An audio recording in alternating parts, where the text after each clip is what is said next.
Muy bien, bueno, pues muy buen día a todas, a todos.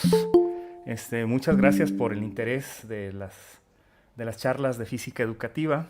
El día de hoy tenemos pues la sesión de cierre de la temporada y del año.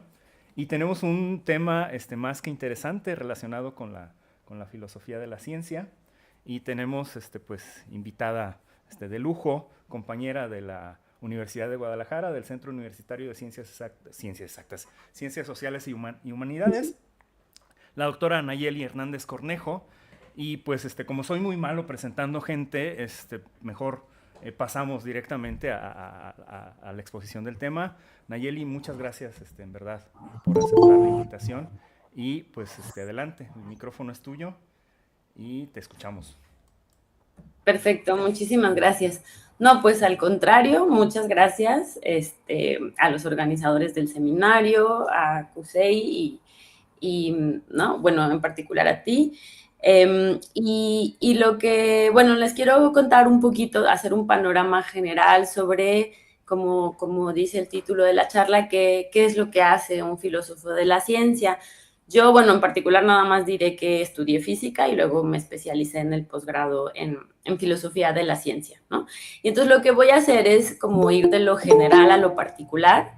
Les quiero contar un poco qué es exactamente lo que le interesa a un filósofo de la ciencia, qué problemas estudia, qué respuestas ha dado la filosofía de la ciencia en general a estos problemas, así como, ¿no? De muy a grosso modo. Y luego me voy a centrar más en la filosofía de la física, ¿no? Que quizá, pues, ¿no? En este espacio es lo que pueda parecer más, es lo que resulte más interesante y atractivo. Entonces, bueno, ¿no? Sin más, comienzo. Bueno, ¿qué es exactamente lo que hace el análisis filosófico de la ciencia? Bueno, como quizá varios de ustedes saben, la filosofía no es una, ¿no? Esta no es una pregunta tan obvia porque la filosofía es una disciplina pues de pronto bastante diversa, ¿no? Yo diría que más diversa, aunque la ciencia claro que es plural y diversa, de pronto en la filosofía hay como más abordajes, más enfoques, más controversias. Y de hecho, si uno le pregunta a un filósofo exactamente qué hace la filosofía, no, verán que no todos están de acuerdo, ¿no? Y que hay distintas perspectivas. Pero intentando simplificar un poco y concretando en mi propia perspectiva, yo les diría que lo que hace la filosofía de la ciencia es estudiar prácticas científicas desde diversos puntos de vista, ¿no? Y como analogía creo que puede servir pensar en que si el científico lo que hace es mirar al mundo, estudiar la naturaleza, lo que hace a su vez el filósofo de la ciencia es mirar al científico, ¿no? Y entonces lo que le interesa es saber cómo hace esa investigación y qué prácticas tiene, ¿no? Ahora, ¿cuáles son estos puntos de vista que le interesan al filósofo? Los voy a poner aquí. Sí se está viendo bien, ¿no? La presentación. Sí, sí, lo estamos viendo bien. Sí, gracias. Perfecto, muy bien. Bueno, pues entonces aquí puse, ¿no? Algunos de estos puntos de vista, los centrales. Estos puntos de vista, por supuesto, no están completamente separados en el análisis filosófico. Se encuentran entrelazados y digamos que se miran simultáneamente, pero con fines pedagógicos, pues los he separado para que quede claro cuáles son esos distintos aspectos, ¿no? Entonces, el primero que puse ahí es el metodológico. Esto quiere decir que a la filosofía de la ciencia le interesa saber cuáles son los procedimientos que se siguen en la ciencia, ¿no? A lo mejor esto también podría parecer a primera vista un poco trivial, porque diríamos, bueno, pues la ciencia lo que hace es comprobar hipótesis, ¿no? Experimentar, pero dentro de esa definición general, pues hay muchos procedimientos mucho más finos, ¿no? Y hay mucha diversidad al interior de la ciencia, si bien, ¿no? Algunos científicos pueden seguir procedimientos estadísticos, experimentales, taxonómicos, en fin, ¿no? Puede haber muchísimas metodologías distintas dependiendo de la disciplina y de la subdisciplina, del momento histórico. Han cambiado muchísimo las metodologías, ¿no? Hoy en día son mucho más sofisticadas que yo que sé, ¿no? En el siglo XIX. Y esto es lo que le interesa al filósofo de la ciencia, ¿no? ¿Qué es lo que está pensando y cómo infiere a partir de estas metodologías el científico? Y eso a su vez le lleva a estudiar también el aspecto epistemológico. ¿Cuál es el aspecto epistemológico? Pues a partir de esos procedimientos, ¿cuáles son los criterios de validez de las teorías científicas? Es decir, cómo las aceptamos, cómo inferimos, cómo consideramos que una teoría está justificada, ¿no? Y que está aceptada y que nos parece una teoría adecuada para describir el mundo. A su vez, esto nos lleva al tercer elemento, que es el aspecto ontológico, ¿no? A partir de estas metodologías y de estos criterios de validez, pues adquirimos lo que en filosofía llamamos compromisos ontológicos, ¿no? Que dicho de una forma menos pomposa, pues es simplemente pensar en qué entidades constituyen las teorías científicas, ¿no? Es decir, por ejemplo, en la biología, pues tenemos a los genes, ¿no? Tenemos entidades más abstractas y más concretas, ¿no? Los genes, en física los átomos, los electrones, pero también en medicina, por ejemplo, las enfermedades, ¿no? Entonces, ¿qué son esas entidades? Pues se constituyen a partir, se constituyen a partir de cómo establecemos esas teorías, ¿no? Y qué compromisos tenemos con decir esto existe y de qué forma existe y cómo funciona en la naturaleza, es algo que también le interesa, le interesa al filósofo de la ciencia. Y bueno, ¿no? Otro aspecto que también está relacionado con los otros tres, pues es el aspecto social, esto más en un sentido sociológico, ¿no? ¿Qué tipo de prácticas tienen los científicos ya en concreto en sus laboratorios, en su investigación documental, en su proceder experimental? Como aquí incluso le interesa por ejemplo, cuáles son los criterios de publicación. Y bueno, aunque esto a lo mejor parecería no tan filosófico, sino, ¿no? Como he dicho, más sociológico, pues está entretejido, ¿no? Porque también de esas prácticas que quizás son más institucionales, pues dependen cuestiones metodológicas, epistemológicas y ontológicas, ¿no? Entonces también le interesa, hay muchos filósofos de la ciencia que también miran aspectos sociológicos y que explican la ciencia a partir de ellos, ¿no? Luego puedo poner un par de ejemplos en particular en la física. Y el último aspecto que quiero mencionar es el histórico, ¿no? Que obviamente está entretejido con todos los anteriores, porque, bueno, ¿no? Es más o menos obvio que todas estas consideraciones que acabo de decir, pues no permanecen iguales o no puedo caracterizarlas de la misma forma si yo miro a la física del siglo XVII o a una ciencia hace unos 3 siglos que hoy. Por ejemplo, pues no es lo mismo mirar las prácticas y los criterios de Galileo cuando está surgiendo la ciencia moderna y apenas están elaborando esos criterios, y tenemos un modelo de científico pues más aislado, más que trabaja en solitario, a un modelo de ciencia contemporáneo en donde pues ya en realidad todo funciona muy institucionalmente, en donde la ciencia y sus metodologías en buena medida dependen más bien de laboratorios enteros, de infraestructuras muy grandes, de financiamiento de estados y de iniciativa privada, ¿no? Entonces, aquí pues la historia resulta crucial para que el filósofo de la ciencia pueda entender cómo funcionan estas disciplinas, ¿no? Entonces, bueno, en función de estos son los aspectos que le interesan al filósofo de la ciencia, pero entonces, ¿cuáles son los problemas que aborda a partir, ¿no? Problemas concretos a partir de esos aspectos o intereses. Bueno, aquí también me gustaría decir rápidamente que la filosofía de la ciencia, si bien la reflexión filosófica, ¿no? Esta como metamirada de la ciencia, que es la filosofía de la ciencia, pues ha existido desde que estudiamos la naturaleza, por supuesto. Como disciplina institucional, la filosofía de la ciencia en realidad nació a inicios del siglo XX, ¿no? A partir de un famoso grupo que quizá alguno de ustedes conoce, que se llamó el Círculo de Viena, Este círculo pues se formó a partir de una reunión que algunos físicos, matemáticos y filósofos empezaron a hacer en un café de Viena, alrededor de una figura históricamente muy importante que se llamó Moritz Schlick, que él tenía la cátedra de Mach en Viena. Y bueno, ellos empezaron a interesarse por problemas filosóficos de lo científico, ¿no? Y entonces empezaron, digamos, a hacer de una forma más sistemática e institucional una caracterización de, pues, cómo funcionan las teorías, cómo se relaciona la teoría con la experiencia. En ese momento, que son más o menos 1920, en esa década, pues está, ¿no? Está reciente la relatividad, está reciente, está naciendo la mecánica cuántica. Algunos son matemáticos, estuvo cerca por ahí Gödel, ¿no? Reichenbach.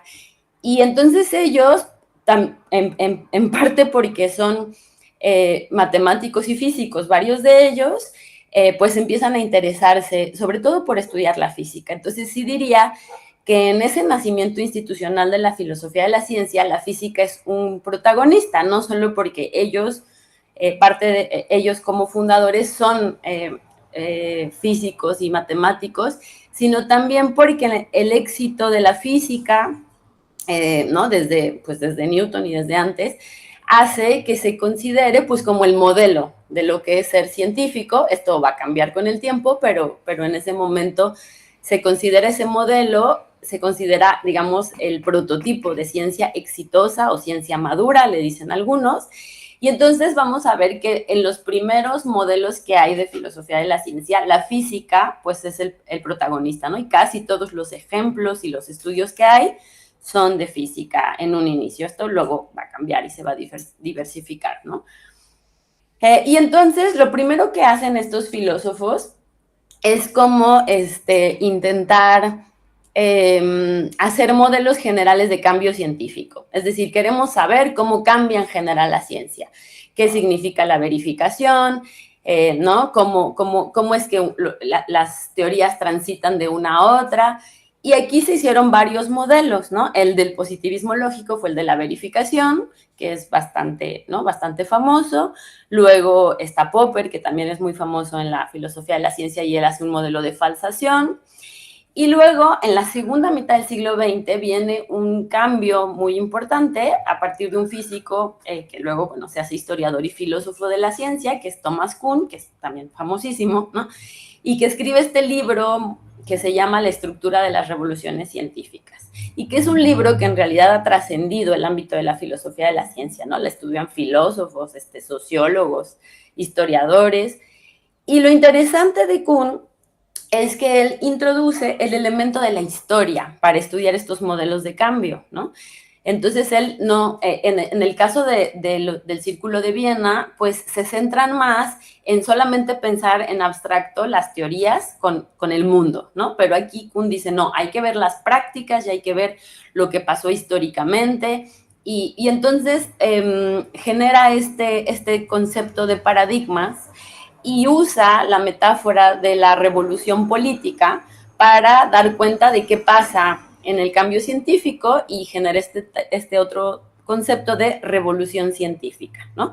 Y entonces empieza a estudiar históricamente, en el caso de Copérnico y Ptolomeo y en varios ejemplos, cómo es que van cambiando estas teorías, y entonces complejiza el modelo e introduce elementos pues sociales, culturales, ¿no? Y entonces, bueno, esto abre como una gran controversia en la filosofía de la ciencia, y digamos que la filosofía de la ciencia ya no va a ser la misma, ¿no? Después de eso, pues algunos van a intentar complejizar ese modelo, hacerlo más preciso, hacer una reconstrucción más, digamos, normativa de qué es la racionalidad científica, y otros van a ser más radicales incluso que el propio Kuhn, ¿no? Por ejemplo, Feyerabend pues tiene estas ideas de decir que en realidad la metodología científica pues es mucho más plural y diversa de lo que se piensa, y que en realidad pues siempre está cambiando, entonces que no hay algo así como método científico. Y otros, bueno, ¿no? Van a ser otros modelos. Esto va a suceder sobre todo hasta como más o menos los años 80, ¿no? Del siglo pasado. Luego eso se va a desgastar, ¿no? Ya no va a interesar tanto un modelo de cambio científico porque parece algo demasiado general y se empiezan a dar cuenta que las ciencias son más diversas que eso. Otro problema que está también unido a este y que también fue muy popular o fue muy taquillero en su tiempo es el problema de la demarcación científica, es decir, preguntarse por la idea de cómo sabemos qué es ciencia y qué no es ciencia, ¿no? Esto se vuelve muy importante, sobre todo, pues, para pensar en la financiación de pseudociencia, de otros modelos que a lo mejor no tienen los mismos criterios de validez, pero también fue un problema que si bien en un inicio se pensó que se podría pensar en un criterio claro sobre qué es lo científico y qué no es lo científico, pues también se fue haciendo más complejo. Los dos candidatos, digamos, más obvios y populares para resolver el problema de la demarcación, pues es el método científico y la racionalidad científica, ¿no? Sin embargo, que están unidos, ¿no? Un método induce a pensar que hay una racionalidad propiamente científica y pensar que hay una racionalidad, una forma de pensar propiamente científica, pues también induce de que también hay procederes propiamente científicos. Sin embargo, esto resultó muy problemático porque también con el tiempo se fueron dando cuenta, pues, que no estaba claro que pudiera haber un solo método que abarcara a todas las ciencias, pero que al mismo tiempo excluyera cualquier cosa que no es ciencia, ¿no? Entonces, bueno, no me voy a detener en ello, si hay interés, pues luego podemos platicarlo con más profundidad, pero bueno, digamos que más o menos el consenso hoy es que en realidad no hay una demarcación así epistemológica o filosófica, sino que más bien se trata de una demarcación más gruesa, más borrosa, que involucra elementos históricos, sociales e institucionales, ¿no? No tanto algo tan exclusivamente filosófico como el método o la racionalidad. Entonces, bueno, esos son dos problemas muy importantes del siglo pasado. Yo siento que estos problemas ya no son tan, ¿no? Ya no son tan importantes en la filosofía de la ciencia hoy. Otro problema que también fue muy polémico, muy famoso, que todos los filósofos de la ciencia le entraron, fue esta disputa entre el realismo y el antirrealismo, ¿no? Que involucra, como decía antes, ¿no? ¿Qué entidades existen y no existen a partir de lo que sabemos en la ciencia? Y entonces, ¿qué significa eso filosóficamente? ¿Qué quiere decir esto? Tiene que ver con la pregunta de, ok, yo tengo una teoría científica en donde infiero que existen ciertas entidades, y la pregunta es si esas teorías entonces me dan acceso a cómo es la naturaleza en sí misma, ¿no? A la esencia de las cosas, o si la ciencia simplemente es una herramienta de predicción y explicación, pero en realidad pues yo no puedo saber o no sé nada sobre digamos, la naturaleza en sí misma, ¿no? Entonces, bueno, también fue una cosa muy popular, hoy sigue estando viva, creo que ya no es tan taquillera como el siglo pasado, pero además hay muchísimas formas de realismo, no me voy a meter ahí porque es larguísimo, pero hay muchas vertientes del realismo y del antirrealismo, e incluso posiciones intermedias, ¿no? O digamos que intentan ir más allá de la dicotomía. Entonces, bueno, este es otro problema interesante e importante de la filosofía de la ciencia. Otra es la distinción entre el contexto de descubrimiento y de justificación. Ese problema, pues lo que aborda, dicho brevemente, es la idea de si las estructuras de validez de las teorías son independientes de su contexto de descubrimiento, es decir, del contexto en el que surgieron, del contexto histórico, de qué factores sociales estaban ahí.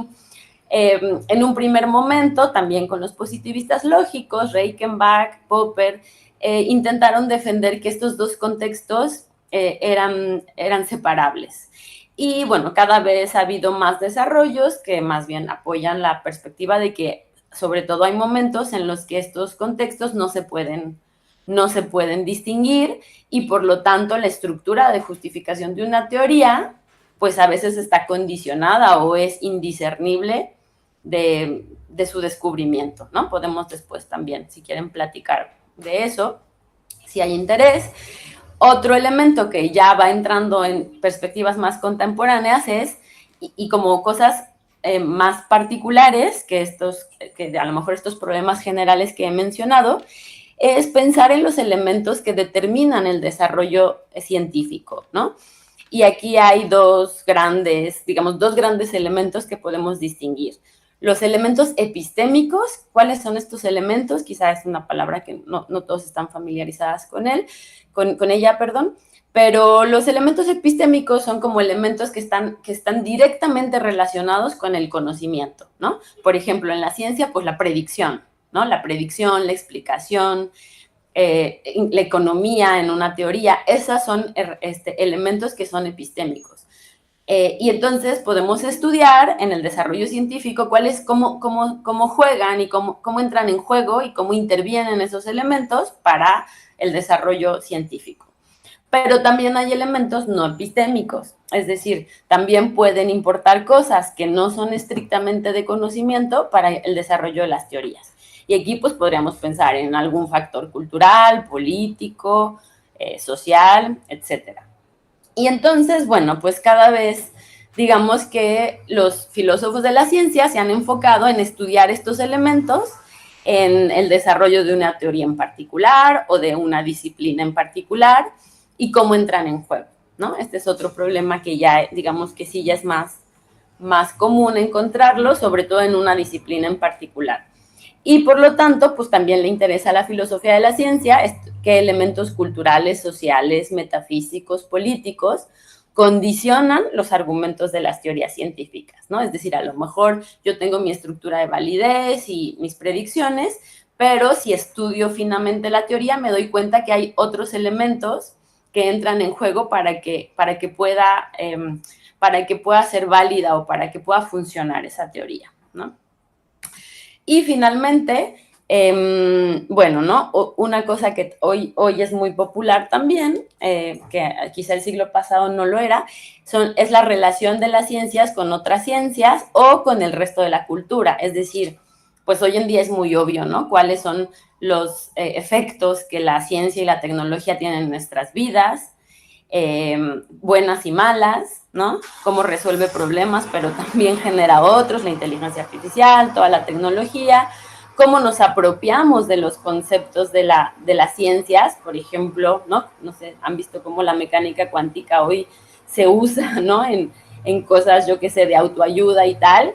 Y entonces esos procesos, pues son procesos culturales inevitables, ¿no? Pero a veces son buenos, a veces son malos, a veces son legítimos, a veces no. Eso también le interesa al filósofo de la ciencia. Y también a veces la propia ciencia, ¿no? Toma elementos de la cultura para construir sus propios modelos.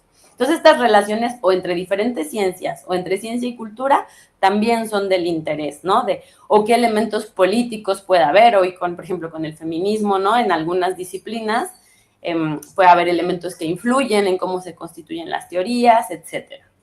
Entonces, bueno, estos son, ¿no? Los problemas y me gustaría como, ¿no? En esta última parte, hablar ya específicamente de qué se pregunta un filósofo de la física. Voy a decirlo así muy en general, pero también posteriormente en las preguntas o en las charlas podemos profundizar o platicar alguno de los aspectos en específico.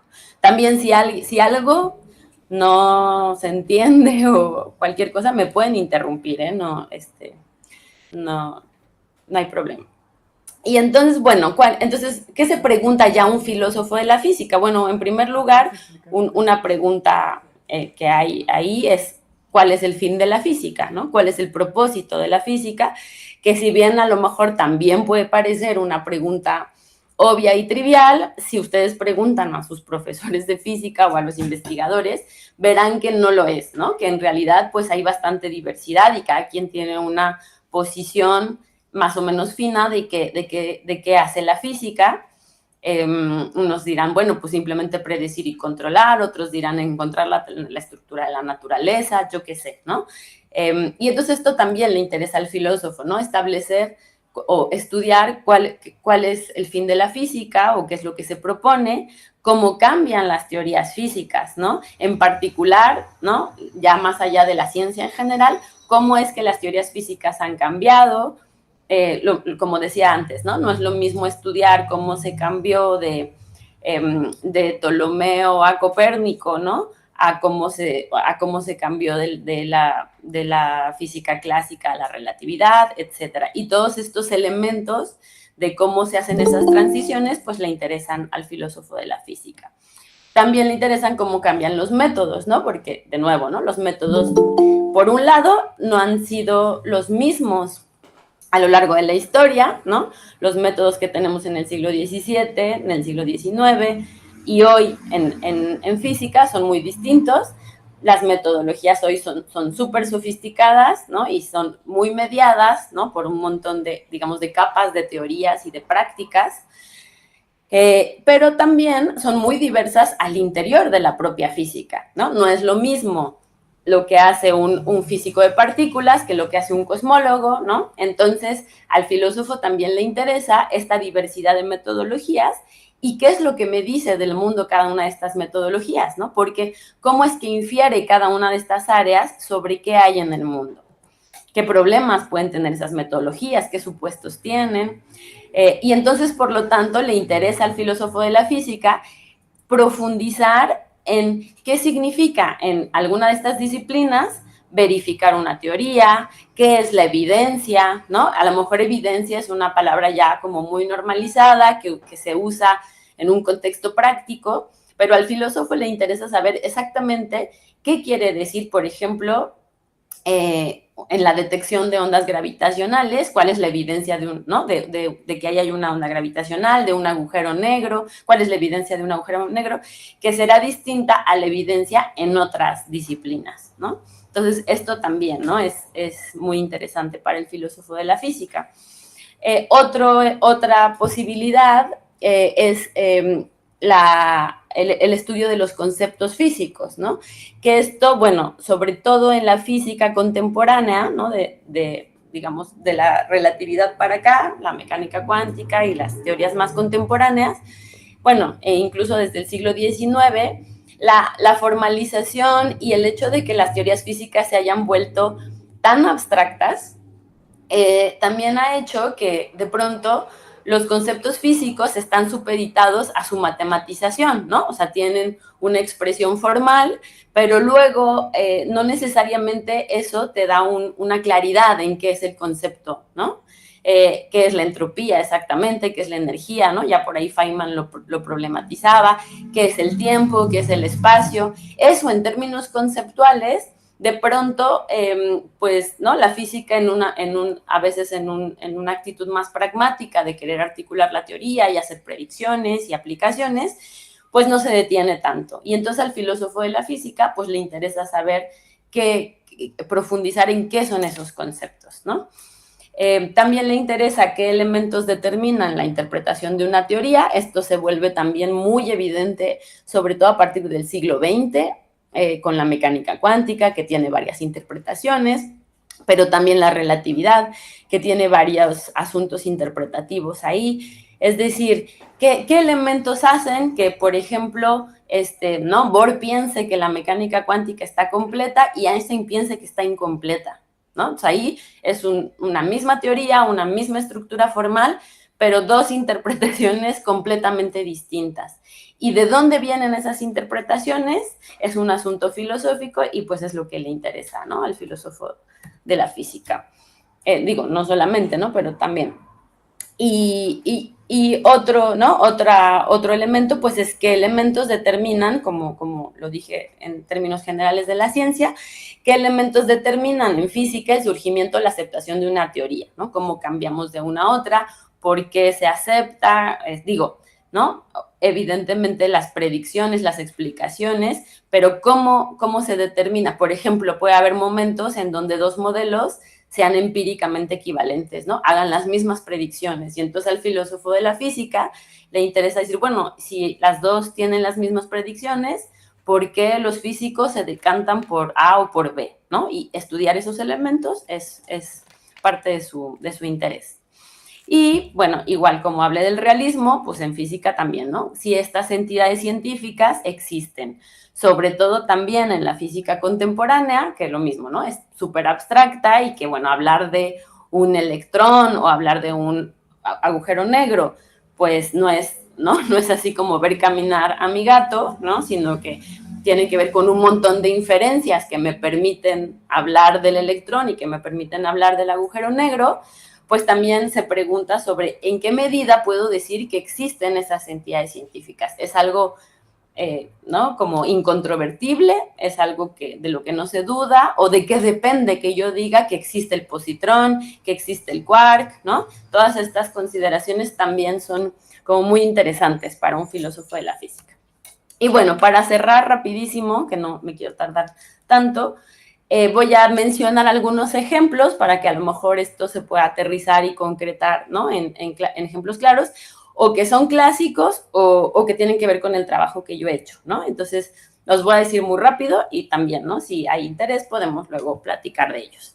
Entonces, bueno, obviamente la mecánica newtoniana ha sido, ¿no?, objeto de muchísimo trabajo en filosofía de la física, no solo porque fue la primera gran teoría con una predicción sin precedentes y como, ¿no?, el punto de partida para un gran desarrollo en la física, sino porque Newton mismo fue un personaje muy peculiar, porque además de haber alcanzado, ¿no?, la elaboración de esa teoría, pues vivía en una época en la que pues todavía, ¿no?, la filosofía de la naturaleza, como se llamaba en esa época, estaba mezclada con muchas otras cosas, como la alquimia, la teología, y entonces estudiar, por ejemplo, cómo se relaciona la mecánica newtoniana con estos otros aspectos del pensamiento de Newton, pues ha sido un clásico, ¿no? Algo que ha tenido mucho éxito en filosofía de la física. En particular, por poner un ejemplo concreto, se ha estudiado cómo, por ejemplo, José Antonio Robles, que fue un filósofo de la ciencia que estuvo en la UNAM, que ya falleció, estudió mucho tiempo cómo se relacionaba el concepto de espacio newtoniano con el concepto de Dios newtoniano, ¿no? Y bueno, a partir de ahí elabora todo un montón de consideraciones sobre ambas, ¿no? El ejemplo clásico es la mecánica cuántica, ¿no? Porque, bueno, ahí es famosísimo que hay muchísimas controversias filosóficas, ¿no? Por ejemplo, esto que mencionaba yo, ¿no?, sobre cómo a partir de distintas interpretaciones, Bohr considera que la mecánica cuántica es una teoría completa porque tiene una definición de realidad y Einstein tiene otra definición de realidad y considera que es incompleta, ¿no? Entonces, como este debate nace de consideraciones puramente filosóficas, pero luego también va teniendo y se va articulando con consecuencias empíricas, ¿no? O el problema de la medida en mecánica cuántica, como la función de onda colapsa, ¿no? Y eso no está justificado y genera también una controversia interpretativa muy interesante, o la noción de objetividad, porque, ¿no?, Bohr en su interpretación pues establece que lo que tenemos que estudiar es la relación entre el objeto y el instrumento, y esto pone en duda, en cierta medida, pues las nociones de objetividad clásicas que se tenían. En fin, ¿no?, en mecánica cuántica hay un montón de consideraciones que además están abiertas, ¿no?, y todavía se están discutiendo. La relatividad, aunque a veces parece menos controvertida que la mecánica cuántica, también tiene sus propios aspectos filosóficos. Se ha estudiado mucho el surgimiento de la relatividad especial, ¿no?, y cómo en ese momento fue aceptada o no, y cómo se abandonó el concepto de espacio absoluto, que fue algo bastante interesante y controvertido, nada obvio. Y luego la propia relatividad general tiene, por ejemplo, este debate clásico entre dinamistas y geómetras, ¿no?, en donde cada uno afirma ¿no?, que la geometría tiene prioridad sobre la dinámica o viceversa, ¿no?, que la dinámica tiene prioridad sobre la geometría. Es decir, ¿quién dirige a quién en el movimiento, ¿no? El espacio curvo a la materia o viceversa, ¿no? La materia le dice cómo curvarse. Y entonces, bueno, ¿no?, ahí hay también todo un debate abierto muy interesante, por poner un ejemplo. Las ondas gravitacionales, como decía, ¿no? Aquí, por ejemplo, yo hice un pequeño trabajo en donde estudio el interferómetro de Michelson y veo cómo uso un concepto que se llama carga teórica para estudiar cómo los físicos empiezan a inferir que existen ondas gravitacionales. Sobre todo es interesante porque decía, ¿no? Es una entidad que tiene muchas mediaciones, ¿no? No es nada obvio que hay una onda gravitacional, y entonces uso ese concepto y otro que se llama culturas de evidencia para explicar cómo es que los físicos dicen que ahí hay ondas gravitacionales, y además lo contrasto con otros ejemplos históricos en donde se ha usado el mismo aparato, pero en otros contextos teóricos, con otras teorías, en el siglo XIX, por ejemplo, el éter, y cómo te dice cosas muy distintas, ¿no? Sobre el espacio, ese mismo aparato. Entonces, bueno, ese es otro ejemplo. Y para finalizar los ejemplos, pues también, por ejemplo, con una investigadora de la UNAM hicimos un pequeño estudio de la física del siglo XIX para dar cuenta cómo en el siglo XIX se gestaron muchas de las transformaciones en física que llevaron a las revoluciones del siglo XX, ¿no? De la cuántica y de la relatividad, que a veces se ve como que, ¿no? Se pasó abruptamente de una a otra, y bueno, nuestra hipótesis es que en realidad mucho ya estaba ahí en el siglo XIX, que luego no se estudia tanto, pero que en realidad fue menos abrupto de lo que parecía, ¿no? Porque ya históricamente los elementos en el siglo XIX aparecen. Entonces, bueno, ¿no? Así está súper ¿no? De pasadita, pero son algunos ejemplos de qué puede hacer, ¿no? La filosofía de la física. Y bueno, básicamente es todo. Les agradezco muchísimo su atención y bueno, igual ahorita podemos platicar más de todos estos aspectos. Muy bien, pues muchas gracias por tu exposición. Muy interesante. Y pues me gustaría abrir la sección de la charla propiamente dicha. Y entonces, pues tenemos bastante concurrida la sesión, así es que adelante.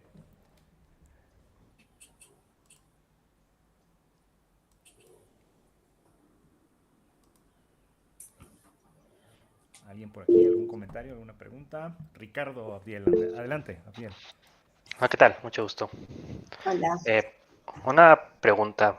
Sobre todo yo he visto como discusiones en línea que a veces como que se ignora esta parte de la filosofía de la ciencia y como que se considera que los físicos o los científicos pueden hacer ciencia sin la filosofía.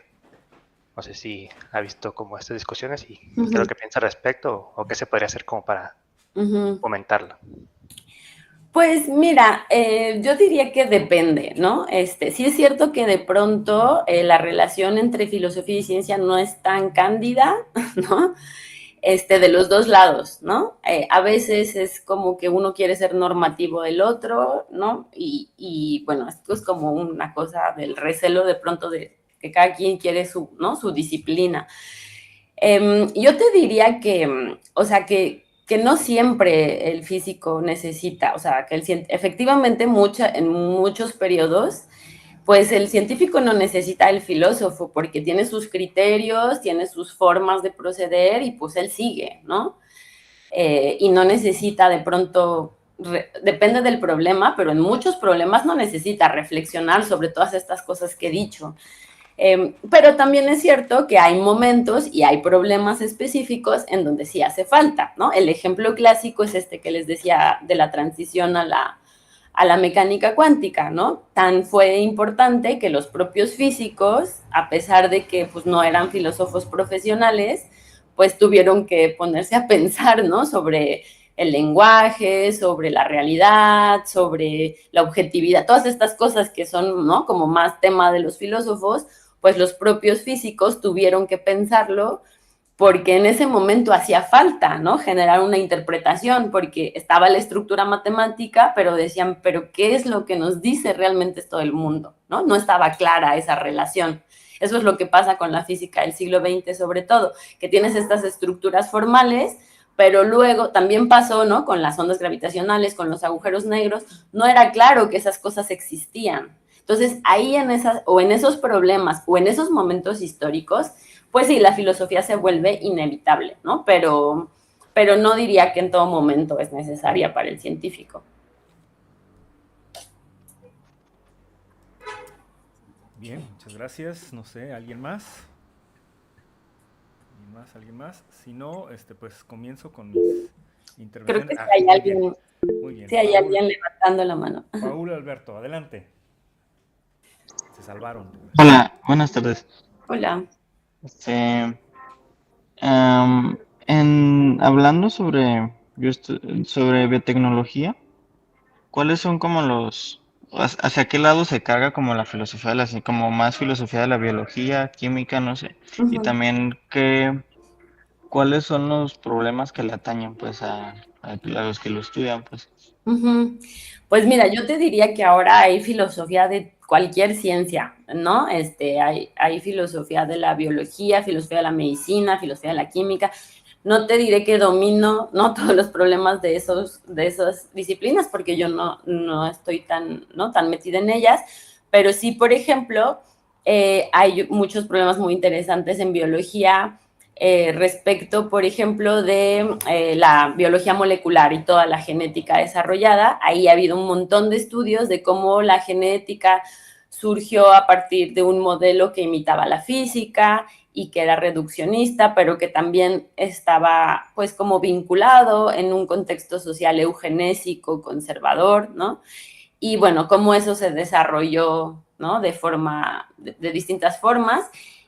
Y hoy, por ejemplo, hay muchísimos problemas de bioética, ¿no? De hasta donde sí, todas las cosas de clonación, todas las cosas de transhumanismo, ¿no? De modificación de genes, de tal, pues surgen, sobre todo ahí, creería yo, digo, hay problemas ontológicos y epistémicos como los que he dicho, pero también hay problemas éticos, ¿no? A lo mejor eso no lo mencioné tanto, pero claro, en física, en biología, pues hablé de las consecuencias, pero pues las consecuencias más importantes de la ciencia hoy son éticas y políticas, ¿no? La inteligencia artificial, ¿no? Las cuestiones éticas, pues todas esas cosas están ahí, son parte también del estudio de la filosofía de la ciencia.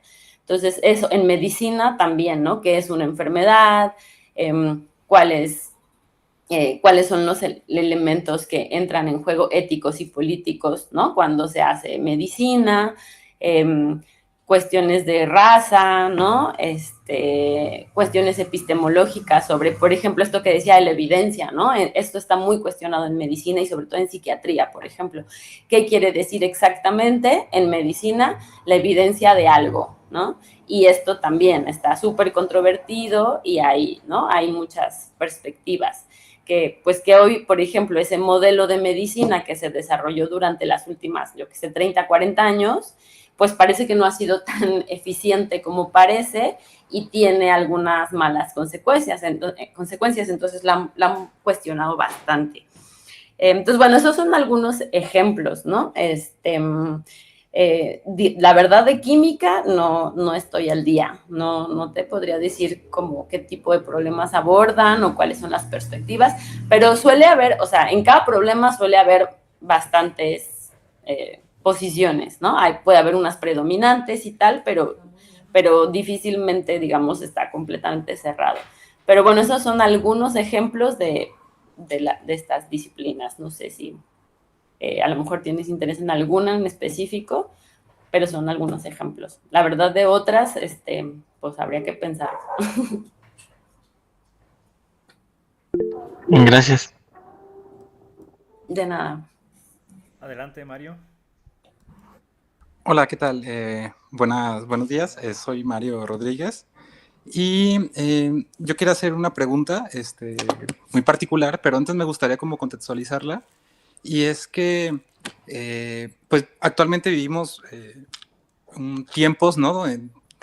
Con una diversidad de crisis, ¿no? Existe una crisis ambiental, existe una crisis también económica, política, y mi pregunta en concreto es, ¿por qué hay tanta apatía en las áreas de la ciencia respecto a introducir la cuestión ética en el desarrollo científico y tecnológico, ¿no? Y lo digo porque pues ya tenemos muchos años, ¿no? Bajo un paradigma de desarrollo, ¿no? Que más que habernos sacado de la desigualdad y haber eliminado estas problemáticas sociales importantes como la pobreza, pues nos ha llevado a un sistema que pues de extractivismo, ¿no? Sobre todo de países del norte global, donde pues han hecho un extractivismo no solo de los recursos naturales ni de mano de obra barata, sino también de recursos intelectuales, de apropiación, también de conocimientos, por ejemplo, de culturas originarias, bajo este estigma de desarrollo, el cual mencionabas tú, acerca de que pues también el pensamiento es un pensamiento pues muy homogenizador, ¿verdad? Es un pensamiento que muchas veces menosprecia las epistemologías locales. Entonces, este tipo de diálogo que a mí me parece fundamental porque pues ya diversos autores desde hace mucho tiempo, pienso por ejemplo en Bourdieu, han hablado acerca de cómo estas desigualdades en la sociedad pues se gestan en la educación, ¿no? Y la física es parte de esta educación, es parte de esta cultura. Y bueno, yo creo que, o sea, si vemos actualmente a dónde nos ha llevado el desarrollo, pues particularmente aquí en nuestro país lo ha llevado a un saqueo de recursos naturales y también a una acumulación de la riqueza que ha aumentado la desigualdad, ¿no? Entonces, digo, ¿por qué tanta apatía entre los científicos de tocar estos temas? Esa es mi pregunta concreta. Muchas gracias. Pues muchas gracias por tu pregunta. Es una pregunta muy compleja, ¿no? Porque es como de sistémica, pero pues lo que yo te diría es como algunas intuiciones que yo tengo, es que, y tiene que ver justo con la filosofía de la ciencia. Ya, gracias. Bueno, tiene que ver con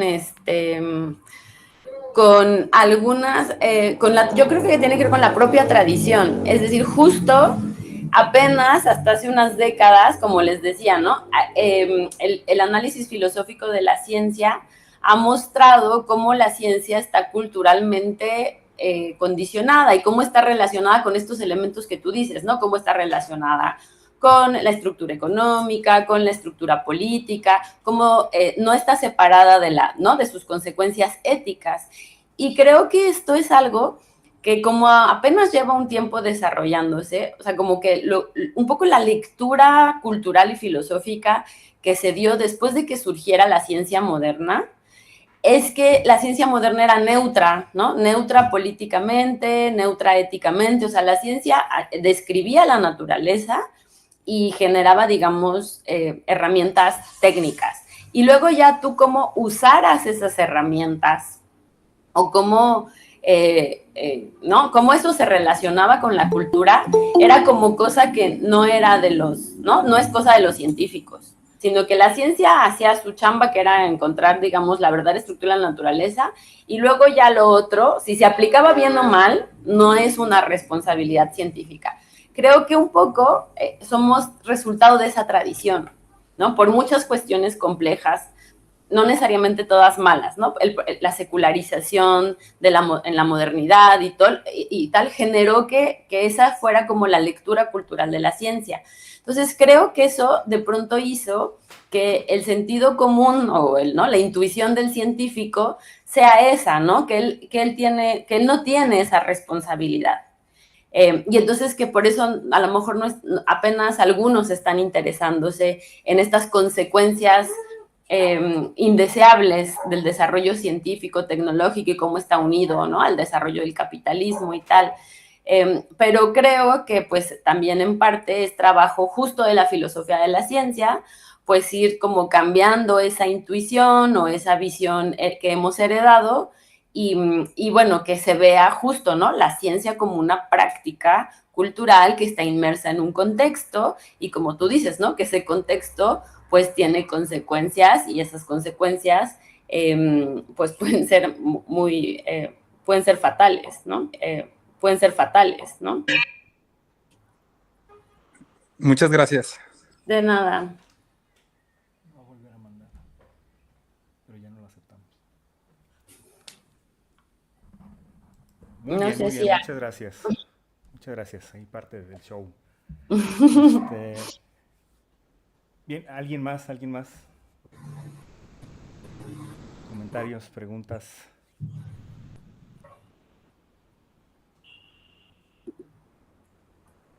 Alguien, anímese.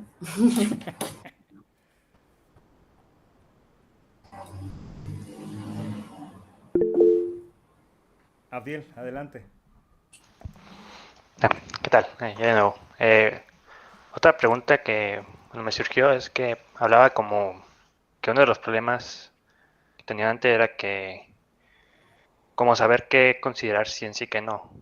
Y siento que aquí, bueno, en México y en general, últimamente sí ha estado como que muy presente este dilema, o bueno, hay varias pseudociencias que, que son muy famosas, como ya sea la astrología o tarot, o incluso pues recientemente hubo como que una controversia por la grafología. Y bueno, no sé cómo sea el debate aquí en México, o si lo haya, para como ver estos casos y saber que, como que sobre todo a qué se dan los fondos. Claro. Sí, muchas gracias por tu pregunta. Sí, fíjate, esta es una de las cosas también más controvertidas. Bueno, ¿no? Lo que se intentó, como les platicaba hace rato, el siglo pasado fue como dar estos criterios, ¿no? El método, ¿no? Que es tan famoso. El método científico es lo que nos dice qué es ciencia y qué no es ciencia, y de pronto se sigue usando. Bueno, luego, como les decía, a la hora que quieres ver finamente qué es método, ¿no? Y qué no es, ¿no? Y entonces tienes que tener un método que sea igual, ¿no? Para todas las ciencias, es decir, yo qué sé, ¿no? La genética, la física de partículas, la cosmología. Entonces se volvía muy difícil que tú dijeras una metodología que abarcara eso. Y si te ibas a algo muy general, como contrastar hipótesis, ¿no? Inferir a partir de evidencia, pues eso se vuelve tan general que en realidad también lo haces en otras cosas que no son ciencia. Entonces, digamos, es en grueso el argumento, ¿no? Es más fino que eso, pero digamos que gruesamente eso fue desgastando la idea de que pudieras decir que había un método propiamente científico que distinguía la ciencia y lo que no es ciencia. Entonces, como bien dices, pues no es nada más como una cosa intelectual, ¿no? Sino que tú necesitas, como Estado, por ejemplo, decir, pues, ¿qué voy a financiar, no? ¿Qué pongo en CONACYT, no? ¿Y qué voy a financiar ahí? Pues tengo que tener un criterio de demarcación práctico, ¿no? Y entonces, pues eso, después de los 80s, pues fue como transformándose a partir de un artículo muy famoso de Laudan sobre que pues en realidad epistemológicamente era muy difícil de marcar la ciencia, pues casi todo el mundo, incluyendo a Mario Bunge, ¿no? Que es pues como de los más positivistas contemporáneos, aceptar que en realidad lo que tenías es un criterio plural, como de distintas naturalezas, ¿no? O sea, que tenía ciertas metodologías, que son muchas, pero también tienes instituciones, pero también tienes tradiciones, pero también tienes como un background de conocimiento y como que tienes que juntar todos esos criterios. Entonces yo creo que eso es más o menos lo más aceptado hoy, pero tienes razón en que pues es controvertido, ¿no? Porque, por ejemplo, un caso muy polémico es la homeopatía, ¿no? Porque me parece que sí hay financiamiento público para ella, pero pues sus procedimientos no están, ¿no? No está muy claro que, ¿no? Que sean fiables. Y entonces, pues ahí creo que ha habido movimientos, ¿no? De científicos en contra, pues, de ese financiamiento. Entonces, sí, sí es un tema polémico en México. También, por ejemplo, el reconocimiento de otros saberes, porque necesitas como un equilibrio, ¿no? Y yo creo que necesitas también una actitud pluralista, es decir, tienes este conjunto de elementos que te permiten decir, ¿no? A lo mejor no de una forma súper fina, de una forma más o menos difusa, qué es ciencia y qué no es ciencia, pero a lo mejor también a lo que no es ciencia y es otro tipo de saber, pues a lo mejor también tienes que tener actitudes más o menos tolerantes, pero es difícil saber, ¿no? Por ejemplo, en casos como lo que implica es la salud, ¿no? En el caso de las medicinas alternativas, pues hasta dónde permites y hasta dónde no. Y es distinto a lo mejor que tengas, ¿no? Saberes tradicionales a que tengas no sé, ¿no? A lo mejor procedimientos más dudosos. Entonces, bueno, sin duda es un, ¿no? Es un problema controvertido, pero bueno, yo te diría que no se puede resolver exclusivamente filosóficamente, sino que es un problema político, social, institucional, ¿no? Que tiene que resolverse pues a partir de una comunidad plural. Eso es lo, ¿no? Y pues sí, ahí Feyerabend, a lo mejor, ¿no? Que es polémico, diría lo que lo resuelve es la democracia, ¿no? Pero bueno, sí, ese es más o menos, yo diría, el estado de las cosas en términos de la demarcación. Excelente, muchas gracias. Tenemos a Erika Montero, adelante. Buenas, ¿me escuchan? Hola, sí. Muy bien.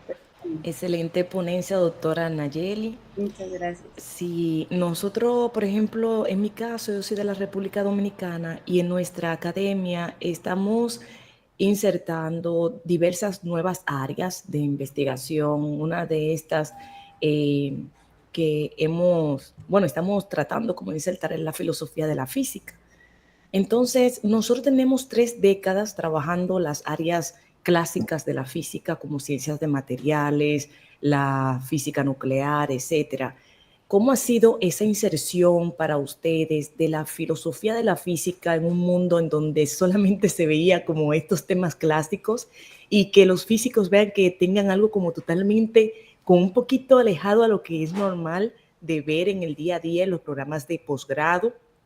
Y que de repente, como en el caso de nosotros, que en nuestra academia tenemos una escuela de filosofía que está fuera de la escuela de física, que es parte de la Facultad de Ciencia, ¿cómo han hecho este trabajo para poder insertarlo allá y se vea esa área de la filosofía de la física? ¿Cómo ha sido? Pues mira, como bien dices, es complejo, ¿no? Porque, pues sí, porque la ciencia de pronto ve lejos, ¿no? Como la ciencia cada vez es más técnica y más especializada, pues ve bastante lejos los problemas de la filosofía. También depende del científico. Claro que hay científicos interesados, pero digamos que no es el grueso. Y entonces sí es un trabajo, como tú dices, muy difícil y yo te diría como muy trabajo hormiga, ¿no? Porque hay cierta resistencia. Por ejemplo, yo estudié en la UNAM y en la Facultad de Ciencias, pues tenías como un par de materias optativas, ¿no? Donde tú podías tomar filosofía o historia de la física, pero eran optativas, ¿no? Y eran muy poquitas, eran creo que 2 materias, ¿no? Entonces, bueno, comparado con toda la currícula de otras cosas, pues era mínimo y pues además no era obligatorio. En biología sí me acuerdo que sí tenían obligatoria una filosofía de la biología, ¿no? Entonces, pues sí, como que hay resistencia porque las ciencias cada vez son más especializadas, más técnicas, y entonces ven muy lejos la filosofía, a veces la ven medio ociosa, ¿no? Y entonces no hay tanto interés. Pero creo que se ha ido generando poco a poco ciertos, ¿no? Digamos, a partir de trabajo de ciertas personas, vínculos institucionales mejores, ¿no? Por ejemplo, en la UNAM también, pues ya, ¿no? Cuando estudias filosofía de la ciencia en el Instituto de Investigaciones Filosóficas, pues tienes un tutor también de física, ¿no? ¿no? Si estudias filosofía de la física, entonces tienes un tutor de filosofía y uno de la física, y pues eso ha generado una mayor colaboración y un mayor acercamiento de la filosofía a la ciencia. Y luego, por ejemplo, aquí en Guadalajara, pues también, por ejemplo, yo he empezado a colaborar con algunos alumnos y profesores en el CUSEI, y entonces, bueno, pues eso va permitiendo hacer ciertos puentes. Y también en ITESO hay algunos intentos también de juntar a los filósofos como los físicos, y pues empieza con charlas, ¿no? Con algunos tesis, con ciertos proyectos. Yo creo que tu pregunta es compleja, pero que implica un cambio cultural, que también es difícil, ¿no? Porque también si el científico tiene que estar súper especializado y súper actualizado ya en su propio tema, pues además, ¿no? Como estar al día de las implicaciones filosóficas, pues no siempre es plausible ni práctico.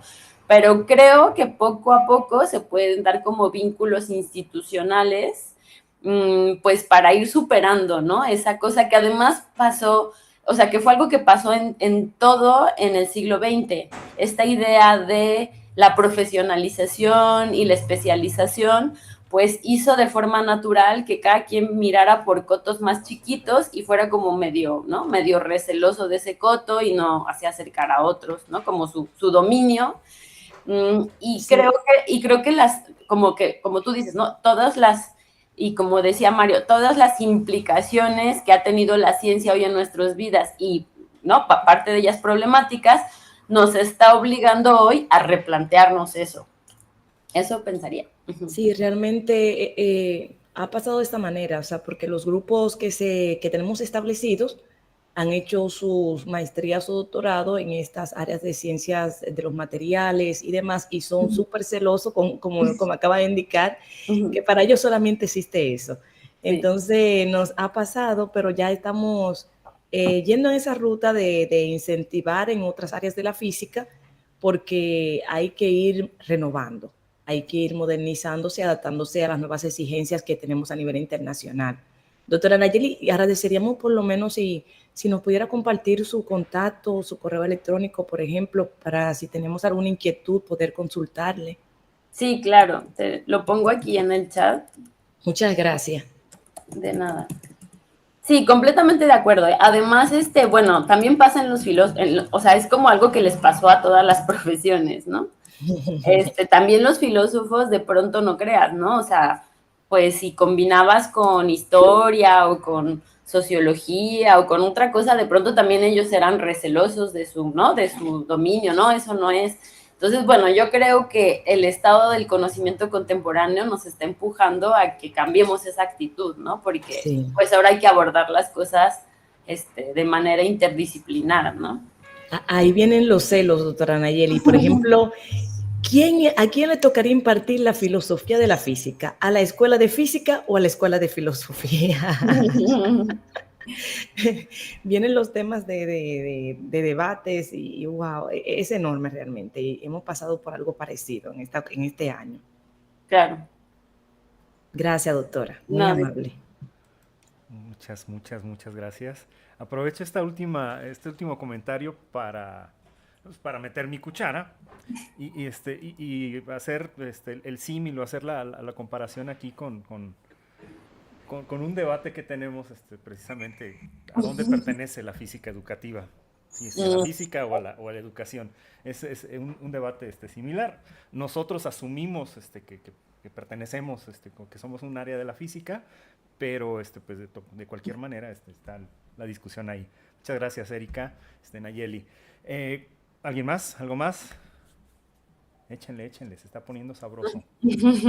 Sí, alguien. Alguna de las cosas que dije así de súper repasada. Sí, doctor. Por ejemplo, hay países que tienen la física educativa dentro del campo de la física, pero hay otros que lo tienen en el campo de la educación. Entonces, como es un área muy nueva, va a depender como el enfoque que le está dando la institución que le está asumiendo. Si el enfoque está más o sea, podríamos decirle más enfocado en el componente de la física o más enfocado en el componente de la parte pedagógica. Por ejemplo, en nuestra facultad, en nuestra universidad tenemos 2 facultades, bueno, tenemos también la Facultad de Educación, y ellos imparten la didáctica de la física, pero es totalmente, cuando uno revisa el programa, tiene más pedagogía. Física es a chepa, o sea, esa es una palabra dominicana, chepa y poquito. Apenas uno puede ver algo de física, pero nosotros, por ejemplo, tenemos otra, ya que la impartimos desde el área de física, que son impartidas por físicos que tienen doctorado en educación o educación relacionada con la física, pero son físicos. Entonces es difícil que una persona que nunca haya tomado física en su vida pueda impartir una asignatura de didáctica especializada de la física, por ejemplo, porque debe de saber ambas. Sí, yo creo que también la cosa es como empezar a intentar olvidarnos ¿no? De esa, de a dónde debe, a quién le pertenece, ¿no? Sino, pues más bien la idea de la colaboración. Por ejemplo, en Lisboa hay un centro de filosofía de la ciencia en la Facultad de Ciencias, y eso es más o menos raro, ¿no? Porque los filósofos de la ciencia suelen estar en departamentos de filosofía, no en facultades de ciencias, ¿no? Interesante. Sí. Ok, excelente. Uno aprende mucho en estas charlas siempre. Muchísimas gracias. Gracias a ti. Qué bueno que esté sirviendo. Muchas gracias, Erika. ¿Alguien más? Insisto, se está poniendo sabroso el asunto.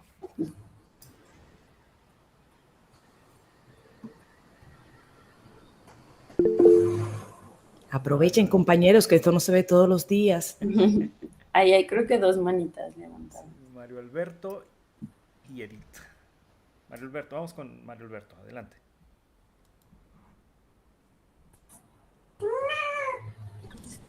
Hola, perdón, gracias.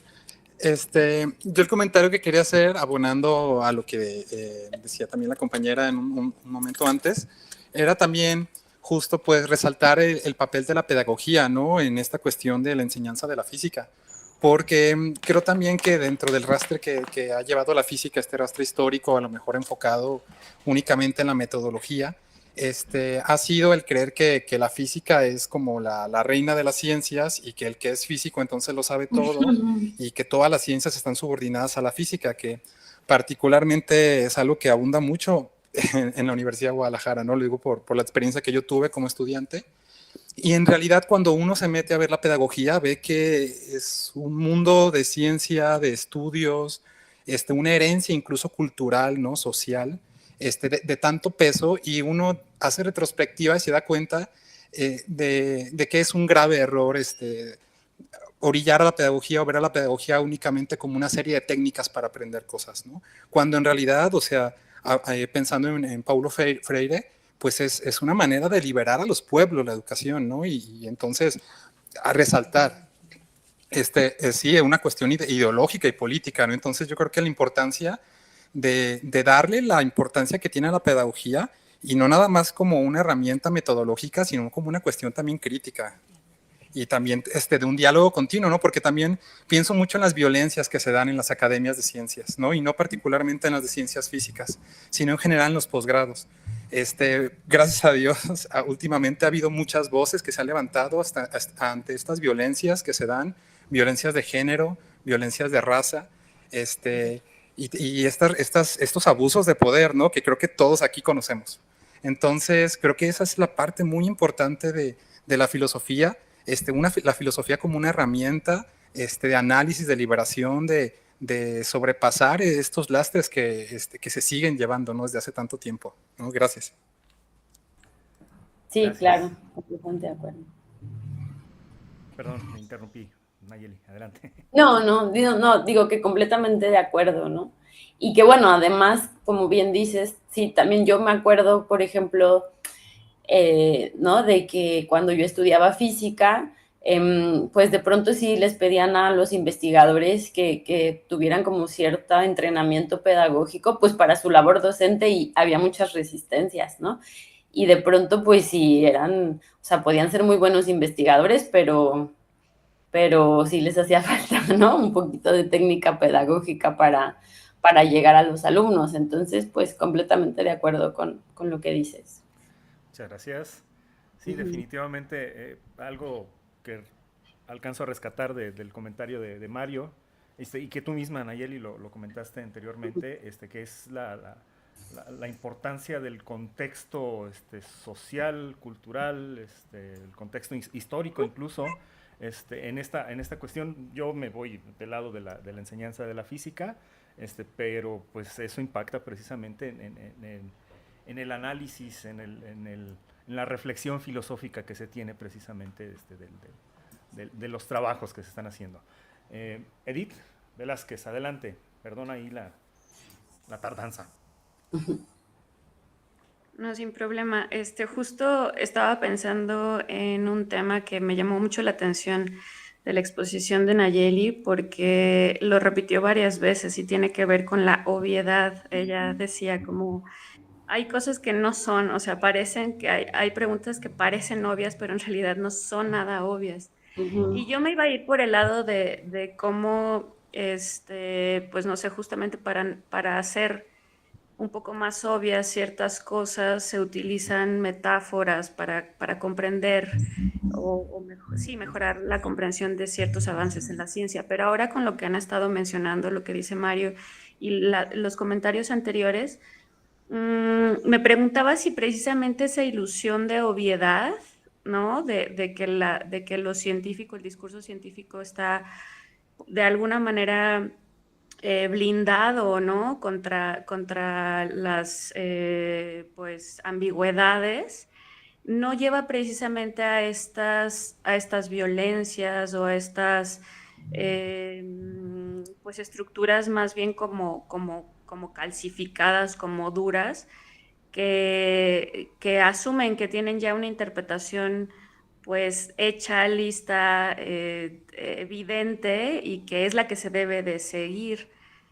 No sé qué pienses tú al respecto, Naye.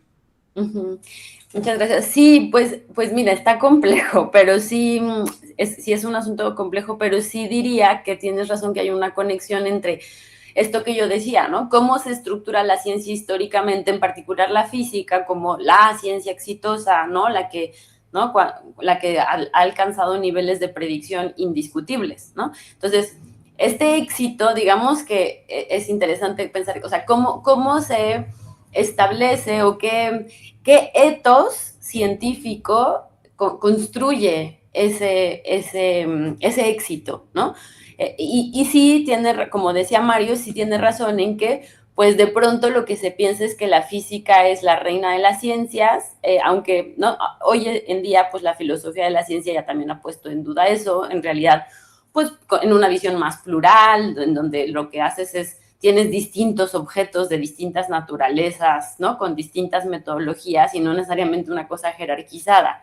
Pero como culturalmente sí se pensó así, ¿no? Y entonces, de pronto, esta lectura del éxito de la física, pues sí generó una especie de ethos, pues un poco cerrado, ¿no? Un poco cerrado y como dices, ¿no? Como dices, como medio, como un conocimiento blindado y entonces pues a lo mejor sí cierta cerrazón o ciertas resistencias a que la física necesitaba abrevar de otras cosas, ¿no? Como decía Mario, o como, ¿no? O como una reflexión pedagógica, una reflexión filosófica, una reflexión ética, una reflexión política.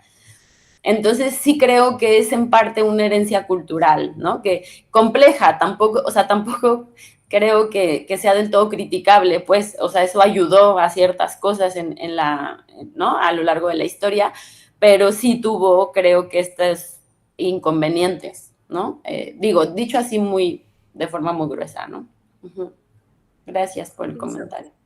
Pienso que también esa obviedad, ¿no? Sirve para estas otras interpretaciones, como mencionaste, como la aplicación de conocimiento en, no sé, teoría cuántica para hablar de desarrollo personal o de cosas de la conciencia. O sea, también se asume, ¿no? Como que esos conceptos de autoridad, claro, la usan en autoayuda y en cosas, pues, políticamente perversas, no sé, por ejemplo, ¿no? En autoayuda y en psicología usan este argumento ¿no? O sea, bueno, ¿no? Deforman, obviamente, ¿no? La interpretación de la teoría para decir que como hay una relación entre instrumento y objeto, es el sujeto el que decide y de ahí lo llevan, ¿no? A la psicología, ¿no? Positiva o yo qué sé. Y entonces, claro, y sí, en parte ese uso es porque tiene un estatus epistémico. Entonces, usar simplemente la palabra ciencia o evidencia o mecánica cuántica parecería que le da cierta legitimidad social, ¿no? Y entonces un poco, pues lo que hacen es un uso perverso de eso, ¿no? Y sí, entonces por eso tan importante y por eso hice tanto énfasis en que, pues a lo mejor pues qué busca la ciencia y cuáles son sus métodos, pues por arribita parece como obvio y a lo mejor una pregunta trivial, pero cuando rascamos, que es un poquito la profesión del filósofo, ¿no? Así rascar y problematizar las cosas que parecen problemáticas, pues vemos que es súper complejo y súper diverso y que involucra un montón de aspectos controvertidos, ¿no? ¿Cómo infieres? ¿Por qué supusiste eso? ¿No? Para nada es obvio, ¿no? Gracias por el comentario. Bien, muchas gracias. Vamos con Erika. Adelante. Sí, algo bien breve. Por ejemplo, concuerdo con lo que dice la doctora Nayeli, de que es una herencia cultural. Todo tiene ese pro y ese contra.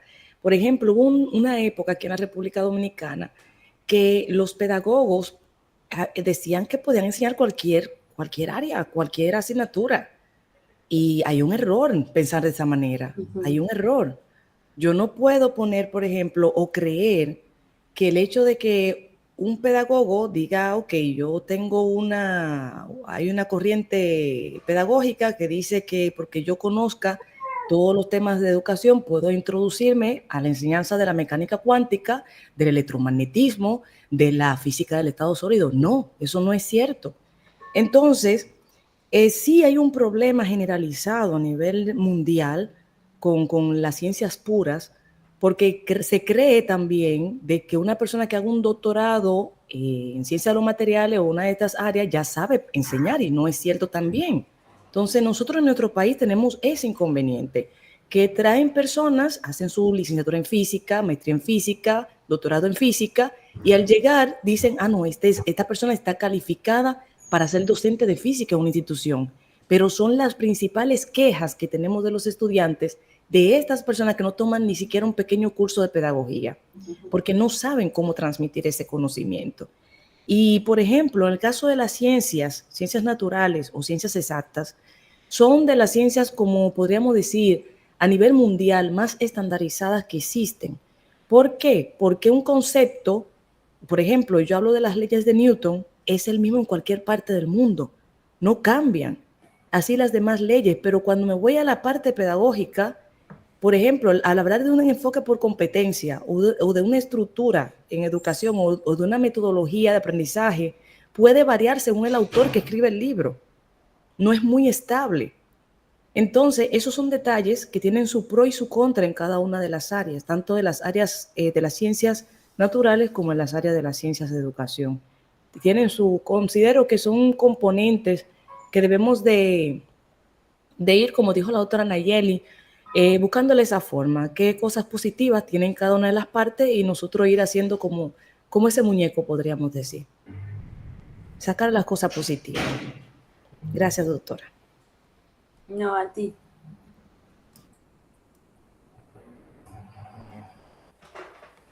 ¿Alguien más? ¿Preguntas, comentarios, sugerencias?